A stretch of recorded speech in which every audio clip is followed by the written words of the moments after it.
Hello everyone, সবাই কেমন আছো? আশা করছি সবাই অনেক অনেক ভালো আছো। তো আজকে আমি তোমাদের মাঝে নিয়ে আসলাম ছোট্ট একটি টিউটোরিয়াল, যেটা তোমরা খুব ইজিলি খুব কম সময়ে করতে পারবে। এটা তোমরা চাইলে ইউনিভার্সিটি স্টুডেন্ট অথবা অফিস গোয়িং যে কোনো আপুরা করতে পারো। তো আমি এই লুকটা কীভাবে এত অল্প টাইমের মধ্যে ক্রিয়েট করলাম, চলো দেখে নেওয়া যাক।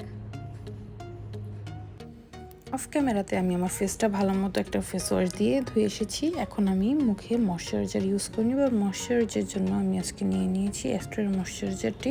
যেহেতু আমার ফেসটা অনেক রাফ আজকে, তাই আমি এই ময়শ্চারাইজারটি ইউজ করছি। তোমাদের যেটা ভালো লাগে তোমরা সেটা ইউজ করবে। এখন আমি চলে যাচ্ছি প্রাইমার। আর প্রাইমারের জন্য আজকে আমি নিয়ে নিয়েছি W7-এর প্রাইমারটি। এটা তোমার পোর্সগুলোকে মিনিমাইজ করতে হেল্প করবে এবং মেকআপটা খুব স্মুথলি তোমার ফেসে বসে যাবে।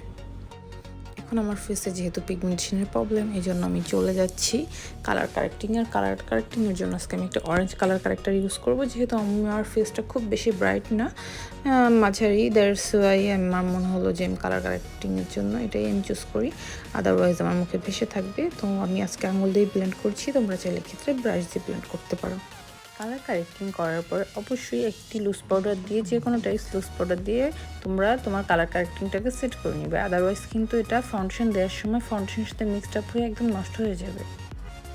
এখন আমি চলে যাচ্ছি ফাউন্ডেশনের জন্য। আমার ফেস যেহেতু অনেক অয়েলি এবং একটু রাফ, সো আমি চাচ্ছি বাইরে যাব যেহেতু, তো একটা ভালো মানের ফাউন্ডেশন ইউজ করতে, যাতে আমার মুখের ফাউন্ডেশনটা অনেক লং লাস্টিং হয়। আর এটার জন্য খুব অ্যাফোর্ডেবল, এটা হচ্ছে ওয়েট অ্যান্ড ওয়াইল্ড।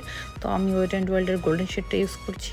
একদমই অল্প পরিমাণে নিয়ে একটা ভেজে বিউটি স্পঞ্জ দিয়ে ভালো মতো মুখে ব্লেন্ড করে দিচ্ছি, যাতে কোনো ধরনের কোনো কেকি ভাব না থাকে। দেখো ফাউন্ডেশনটা কত ভালো, একদম কিন্তু মুখের সাথে মিলিয়ে গেল। ওয়াও, আমার এটা খুব ভালো লেগেছে। রিসেন্টলি এটা আমার মোস্ট ফেভারিট একটা ফাউন্ডেশন। তো ভালো মতো ব্লেন্ড করা ডান। এখন আমি একটু কনসিলার অ্যাপ্লাই করে নিচ্ছি, যেহেতু আমি রাতে ঘুমাইনি।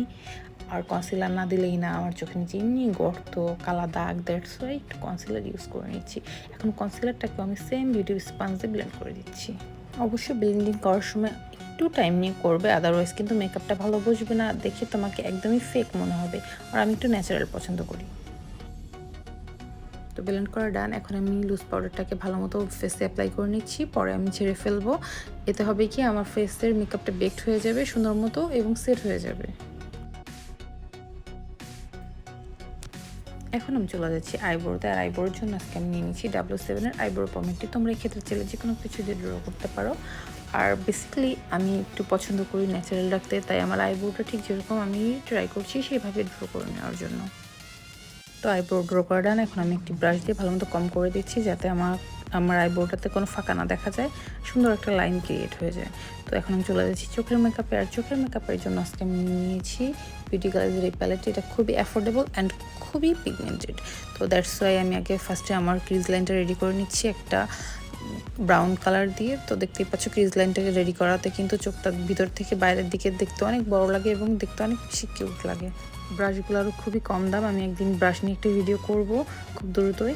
এখন আমি একটা ইয়েলো শেড পিক করে নিয়ে আমি আমার চোখের লিডে অ্যাপ্লাই করে নিচ্ছি। আমার জামাটা যেহেতু ইয়েলো কালার, দ্যাটস ওয়াই আমি ইয়েলো কালারটা চোখের লিডে অ্যাপ্লাই করে দিচ্ছি বেশি করে এবং হাত দিয়ে ব্লেন্ড করে দিচ্ছি। এতে হবে কি, আমার এক্সট্রা কোনো ব্রাশ বা নিচে ফল আউট হওয়ার কোনো টেনশন থাকছে না। এখন ছোটো একটা অ্যাঙ্গেল ব্রাশ নিয়ে আমি চোখের নিচে ইয়েলো কালারটা অ্যাপ্লাই করে নিচ্ছি।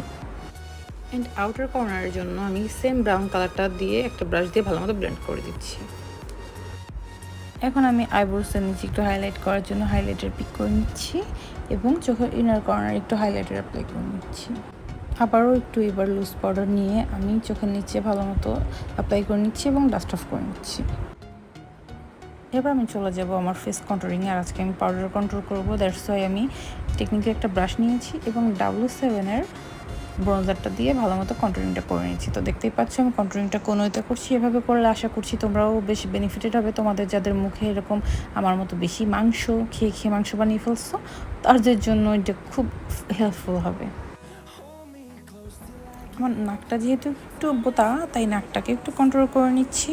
আর এখন চলে যাচ্ছি ব্লাশনে। ব্লাশনটাকে নাকে অ্যাপ্লাই করছি, কারণ এটা ট্রেন্ড চলতেছে আর দেখতেও আসলে একটু কিউট লাগে।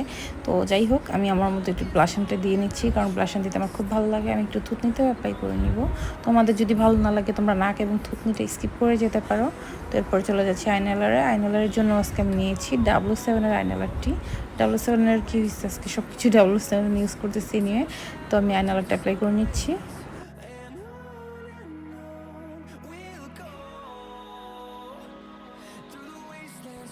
এখন আমি অ্যাবসলিউট নিউ ইয়র্কের হোয়াইট কাজলটা ইউজ করে নিব। এখন চলে যাচ্ছি মাস্কারাতে। আর মাস্কারার জন্য আমি নিয়েছি টেকনিকের মাস্কারাটি। এটা খুবই অ্যাফোর্ডেবল বাট খুবই ভালো কোয়ালিটির। তো মাস্কারা অ্যাপ্লাই করে নিচ্ছি আপার এবং লোয়ার ল্যাশে।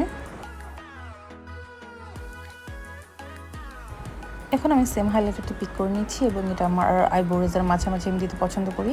এটা দেখতে একটু কিউট লাগে এবং আমার গালের চোয়ালে ভালো মতো অ্যাপ্লাই করে নিচ্ছি। দেখতে আরও একটু গর্জিয়াস লাগবে। নাকের উপরে দিয়ে নিচ্ছি এবং আঙ্গুল দিয়ে একটু ভালো মতো স্ম্যাচ করে দিচ্ছি এবং থুতনিতেও দিয়ে নিচ্ছি। এখন আমি আমার আগের যে বিউটি ব্লেন্ডারটা দিয়ে মেকআপ করেছিলাম সেটা দিয়ে একটু ভালো মতো সব কিছুকে সেট আপ করে দিচ্ছি। এতে দেখতে কিন্তু কোনোভাবে হাইলাইটার এক্সট্রা মনে হয় না। এখন চলে যাচ্ছি আমি লিপস্টিকের জন্য আমার অ্যাজ ইউজুয়াল খুব ফেভারিট আমার এই কালারটা অনেকে বলে আজ এরা খ্যাত লাল, বাট আমার পার্সোনালি খুব পছন্দ এই লিপস্টিকের কালারটা রেড। মিলানি ইউজ করে নিচ্ছি। তোমাদের যেটা ভালো লাগে তোমরা যে কোনো কালার ইউজ করতে পারো। আমার রেডটা খুবই ফেভারিট, আর যেহেতু আজকে আমার একটা ওড়না রেড পরবো তো আমি আজকে মনে হলো যে রেড কালারটা ইউজ করি। তো রেড কালার লিপস্টিক দেওয়া ডান। ফাইনালি আমি একটা সেটিং স্প্রে দিয়ে আমার মেকআপটা সারাদিনের জন্য লক করে দিচ্ছি। তো this is my final look. তো আমার এই লুকটা তোমাদের কেমন লাগলো অবশ্যই কমেন্ট করে জানাতে ভুলবে না। আর যারা আমার ভিডিওটি দেখছো কেউ যদি এখনও সাবস্ক্রাইব করে না থাকো প্লিজ সাবস্ক্রাইব করে দিও। আর কেউ যদি লাইক দিতে ভুলে যাও অবশ্যই একটা লাইক দিয়ে রাখো। আর আমার এরকম নতুন ভিডিও আমি যাতে আপলোড দিলেই তোমার সামনে সরাসরি চলে যায়, এই জন্য অবশ্যই পাশে থাকা বেল আইকনটিকে ক্লিক করে রাখো। এবং পরবর্তীতে তোমরা কোন ধরনের ভিডিও দেখতে চাও কমেন্ট করে জানাতে ভুলবে না। ততক্ষণ পর্যন্ত ভালো থাকো, সুস্থ থাকো, দেখা হবে পরবর্তী কোনো ভিডিওতে। আল্লাহ হাফেজ, বাই বাই।